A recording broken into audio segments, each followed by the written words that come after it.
Hey y'all, the hair's kind of crazy today, but we are back with another Love is Blind video. This is going to be episode 2. So as I said in the previous video, please don't put spoilers for any of the further episodes. You know I'm not even there yet. Nobody's commenting, but if you happen to see this, if this video happens to blow up, please don't put spoilers. Okay, this one piece of hair is really gonna bother me, so I'm gonna try to tuck this here before we start. Okay, so please don't put spoilers. But before we start, if you're seeing this video, I would really love it if you would like, share, comment, subscribe, anything that will propel this video. I am a new YouTube channel. I'm just starting off here. So I ain't got subscribers, I ain't got followers, I ain't got nothing. And this is just a passion project, you know, since I'm in my quote fun employment era. This is just a passion project, just something fun that I'm doing, but I would love it if you guys could support, share. I had a podcast in the past, so I love getting in front of a camera or a microphone and just talking. But anyways, let's just go on ahead and get into episode 2. And then I'm probably going to do episodes 3 and 4 as one review because my notes, I accidentally forgot to differentiate which episode was 3 and which was 4 because I watched them together. So we're going to do episode 2 here, and then this is going to, then we'll go on. So we first start off kind of episode 2 with the continuation of that conversation from the previous day or the previous episode, which is where AD basically finds out that Matthew is a player. No player boy can take my love. This is like a Cher Lloyd song, I think. I don't really know. But girl, she finds out that he's a playboy. He is telling both girls the same thing verbatim. And so obviously AD not happy. But we start off with the couples. First, we have Jeremy and Laura. That is the first conversation that we see. Now, Jeremy and Laura, they do have a pretty decent connection. They do discuss OCD, and they have this whole big conversation about not wanting to be with like unclean men, you know, men that play the, I don't know how to clean, I can't keep an apartment clean. Just basically men that would love to give that excuse that they don't know how to do that. They were never taught how to do that. And Jeremy busts that immediately. He's like, yeah, no, I can't even leave dishes in the sink without feeling good, which amazing, because you'd be surprised how many men out here really be trying to play that they don't know how to clean their apartment. They were never taught how to clean their apartment. It's like, you could learn. Get a sponge and a spray bottle. Like, it's not that difficult to learn how to clean. So I did like that conversation. We then see Jeremy and Sarah. And I will say this, in the conversation that Jeremy and Laura has when they do the, who's this? You know, Jeremy goes, oh, Sarah? And Laura's like, no. And then Jeremy's like, oh, Laura, I know who you are. I know who you are. And Laura actually brings that up back in the lounge. She's like, he called me another girl's name. Like, that's not great.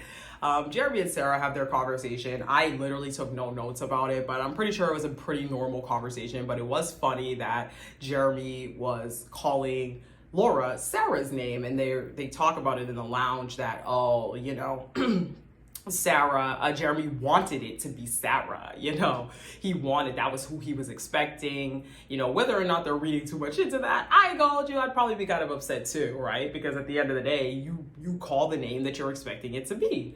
So Amy and Johnny have a pretty deep conversation. Amy talks about how her brother has autism, and basically her dad is the caretaker or the legal caretaker of her brother. And if anything was to happen, Amy is literally next in line to take care of her brother. So she's just opening up to Johnny, telling him about all of this. He's very supportive and understanding. He definitely relates to that because he also says he has a very strong family unit. And then he also tells a story about how his older sister was adopted by his mom, who is the stepmom of her. Basically, his father's first wife passed away, and then Johnny's mom adopted her stepdaughter, basically.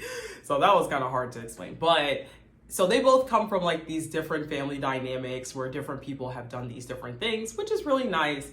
Then we see AD and Matt, the convo of the episode. So AD does first talk about how she is considering Clay, because even though Clay is like all of the guys she's been with before, he's a work in progress, all of these different things. She calls herself a save-a-hoe, which, girl, why? I told y'all in the first review, I said AD likes Clay because he's comfortable. I said that. It is so clear. I don't even see a spark between those two when they talk. I saw more of a spark between her and Matt. Now, I don't think she should be with Matt, okay? I think Matt has his own set of problems that he definitely has showed going on. But I just feel like I didn't even see a connection between AD and Clay at all. I think we saw them having a heated conversation, and that was that. So she confronts Matt and basically asks Matt, like, is it true that you said this to Amber as well? I heard that you said this to Amber. Matt literally is stuttering. Like, he cannot talk. Like, he was caught.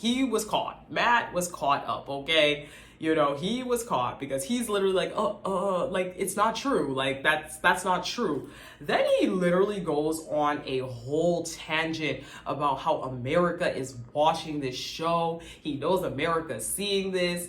It really started to get weird. You know, I don't like to speculate about people, but it really started to get weird, okay?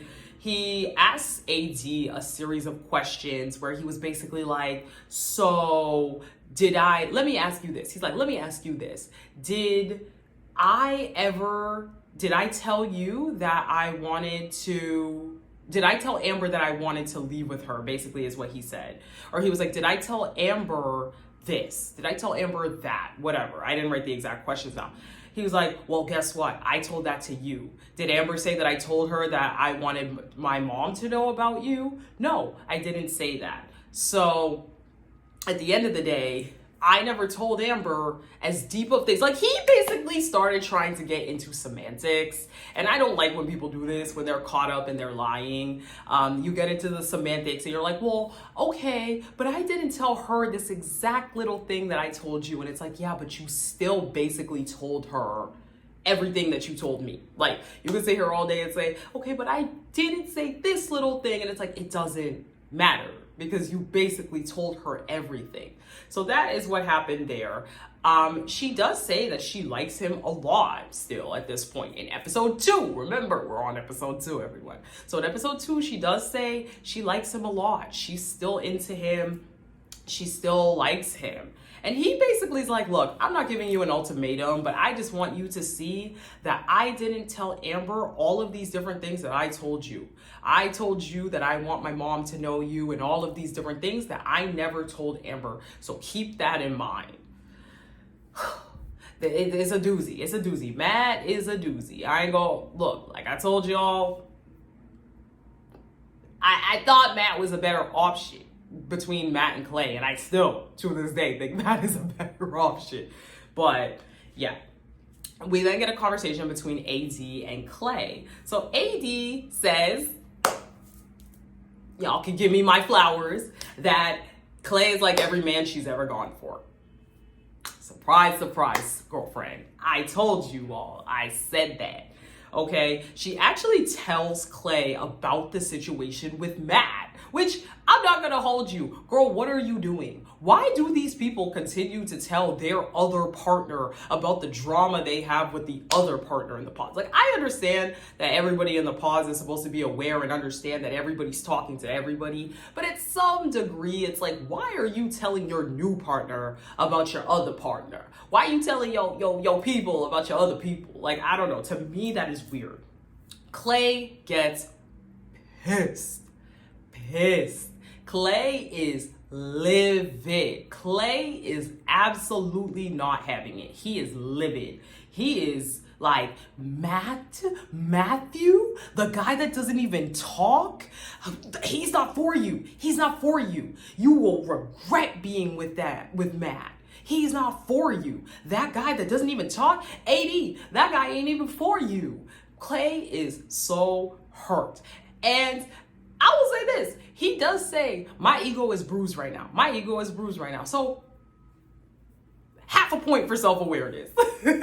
Half a point for self-awareness, was take that point right on away for the reaction, because he was livid, insulting Matt, talking about how Matt doesn't talk, talking about how Matt's not for him.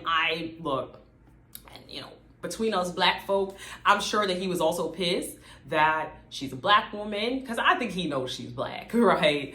And she's going for this white man. Like, let's not pretend in the community that black men don't get very upset if you're not, some black men don't, they get very upset if you're with somebody non-black and you want to go for someone non-black. And his ego's bruised that, why would you want to go for this weird white man who doesn't even talk over me? I mean, this man is so insulted. He is so upset. AD is sobbing. Like, what do you want from me? What do you want from me? Girl, this is a foreshadowing of what y'all's relationship's gonna be like. Those two are not, this is a foreshadowing. I'm sorry, but you're blowing up like this. And like I said, granted, I will say, I don't think AD should have came in there telling the whole story from top to bottom. Girl, what are you doing? Why are you telling another man every single thing that's happening with the drama with you with another guy? That's weird. But this is a foreshadowing. This man clearly has a very fragile ego. And okay, it's fine to feel a little bit of an ego bruise in the pods if you find out someone you like has someone else. But the way that he blew up, he started attacking her, he started attacking him, he started yelling, shutting her down. And he eventually actually storms out of the room. He ends up storming out of the room. He's done, he's finished, he doesn't want to do this anymore. So that is the conversation between AD and Clay. We get a lounge scene where Amber and AD talk about basically how Matt told both of them, like had discussions with both of them about leaving. Like about leaving with him, like, oh, if you get engaged to be, you want to be with me, let's leave tomorrow. Let's literally leave tomorrow. AD talks about how Matt told that to her, and then Amber talks about, but he said that to me like 2 days ago, and so they're just basically comparing stories, notes, everything. And they're just seeing that Matt was really like, Matt was on some player mode. Matt was on player mode because, baby, he was telling every girl that he wanted to leave with them and get engaged to them like tomorrow, telling their father and everything. Like, this man was really on player mode. So we get a flash of Clay in the guys' lounge, and Clay is talking about how dare she like him? How could she like him? Like, Matt isn't but AD. How can she want him? How could she? He don't even talk. They keep talking about how that man doesn't talk, bro. And you know what? As a quiet person, I look, but they really keep talking about how Matt don't talk. So they were like, okay, AD's not for Matt. So that's a little lounge scene we get. We get a scene between Brittany and Kenneth. And this is, I believe, the first time we see Kenneth on the show. Correct me if I'm wrong, but we finally get to see Kenneth. So basically, Kenneth talks about how when he was 12 years old, his mom passed from cancer. And then So when he was 12, his mom passed from cancer, and basically his whole life was turned upside down. His life was great. He felt like he had a really good childhood, but he had to grow up really quickly because his mom passed from cancer. Remember, Kenneth is the one that's 25 years old. He does seem mature, but I don't know. I feel like we've seen a lot of other mature 25-year-olds in these shows, and it still doesn't go well. But in either case, his mom passed away. He basically really had to grow up quickly because of that. And then Brittany talks about her story, which is that her father passed due to drinking. And she basically talks a lot about how she wants a submissive man who's a leader. She wants a submissive man who she's going to say, I'm going to let my man take care of it. I'm going to let my man make that decision. They talk about how they want kids, and she wants to tell the kids, go ask dad. Like, this lady is a traditional Southern Christian woman who wants to be led by a man. And you know what? Hey, if they like it, I love it. Okay? If they like it, I love it. It ain't for me. But if they like it, I love it. It is interesting that her mom, basically Brittany tells a story about how her mom's twin sister passed away in a car accident when they were 29, and Britney's mom got pregnant like later with Britney and had her on her mom and her aunt, because they're twins, birthday. So all three of them now have the same birthday, which is crazy. Like, I thought that was a crazy story. I always think things like that are crazy. Actually, when I was in school, in high school, I had a friend who, her and her mom have the same birthday, and I always thought it was the craziest thing. Like, I don't know, that's just so crazy to me, to have the same birthday as your parent.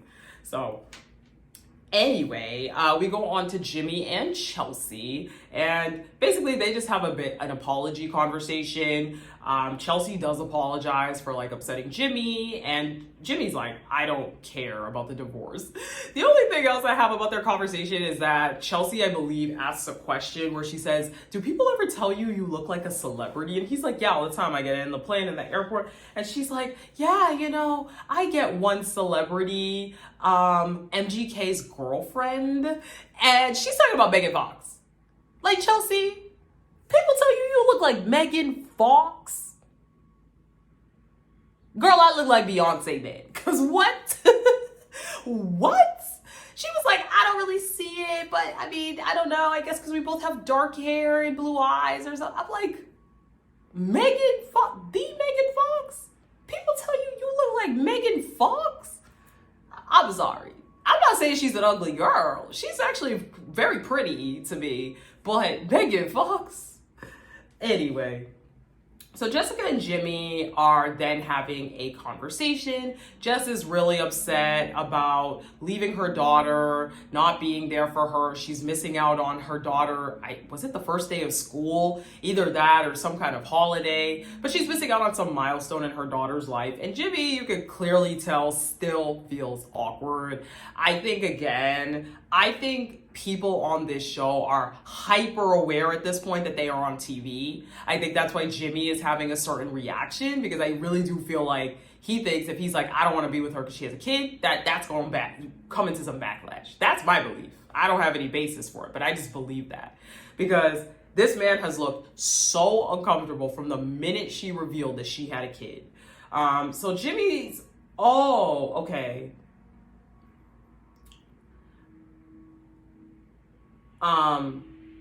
Yeah. So that is that one, that there. And then, okay, so I already talked about Jimmy being the stepmom of his sister, or his mom is the stepmom of his sister, but adopted him. Jess's parents are addicts, and she was in foster care. But Jess tells her story about how her parents were addicts. She was in foster care, and then her dad passed away from, he deleted himself basically, and then her foster mom adopted her, and because she got pregnant when she was 17, if she had not been adopted, she would have been in the care of the state because she was a minor, which means she also technically would not have been the guardian of her daughter when her daughter was born. So her stepmom her foster mom, really took her in and made sure that she was all good there. So, yeah. Going on with that, we have Chelsea and Trevor, and it was just funny. I think these two really have like a very, like, their personalities click. Like, when you see two people and their personalities click, I think that is Chelsea and Trevor, because they're just talking, they're giggling, they're making jokes. I thought it was funny that literally Chelsea was like, you know, that would be so crazy if you had a mullet. And Trevor's like, oh my God. Like, she just totally guesses that he has a mullet, which I think is so funny. So funny. But I do think that at the end of the day, you know, still a little weird there. So we then go on to AD and Matt. So basically, Amber leaves the show. Amber completely heads out. And you know what? As you should. I think in this show, if you don't have another match, why are you here? And I think Matt ain't it. Matt is not ready to be married. Okay, Matt, I think needs to be in somebody's therapy office. I'm gonna just keep it real. Okay, I'm gonna just keep it real. He seems like a nice enough guy, but there's definitely some major issues there where I'm like, sir, you are not ready for marriage. So Amber leaves the show. Matt and AD have this conversation, and basically, you know, AD talks about how she believes in the process. You know, she believes in this process. She believes that her person is out there and she wants to be a part, like she really wants this. And basically they talk and talk and talk. They go around in circles. They're arguing back, like not arguing, but they're going back and forth about this whole thing. And AD is basically like, look, I just want somebody who is serious about me. I want somebody who wants me. I feel like you're all over the place. And basically, by the end of the conversation, Matt ends it with her. Like, Matt is just like, yeah, I don't know. I don't really think this is it. And then he's done. He's like, I don't think this is gonna work. I don't think I can give you what you're looking for. And he literally has a little soundbite where he's like, I'm gonna go get Amber. And I know that was probably a Frankenbite. I don't really think he said, I'm gonna go get Amber. We'll see, I guess, right? But he was like, I'm gonna go get Amber. So that was that. But then we end our episode off with AD and Clay. And AD and Clay, they forgive each other, but I'm still just not buying it. I'm not buying it. Clay does apologize because his ego got the best of him. He freaked out, blah, blah, blah. And AD is like, it's okay, okay, or whatever they be saying. And I'm like, And, you know, AD is like, you know, I can get mad too. I can get upset too. I might hang up the phone. I might walk away. But no matter what, I want to be with you. No matter what, I still love you. Even if I get mad, if I shut down. And I'm like, girl, this is starting to sound toxic. Like, I don't know, man. Maybe these two are a match made in heaven because it's starting to sound toxic, sis. It's starting to sound toxic. And that's how we end the episode, you know. So that is basically what ends up happening there. I didn't talk about the current state of engagements in this show, but that is basically what happens there. And then in the next one, you know, we can go over who's engaged at this point. So that's all I got for today. Thank you for tuning in, and I will catch you guys in the next one. Please share, comment, like, subscribe, everything. I'm telling you, I'm a new channel. I need the views. I'm literally begging y'all, please. But if you watched to this point, please, please, please, come on. If you watched to here, then I feel like you know, you a real one. So I'll talk to you guys in the next one. Bye.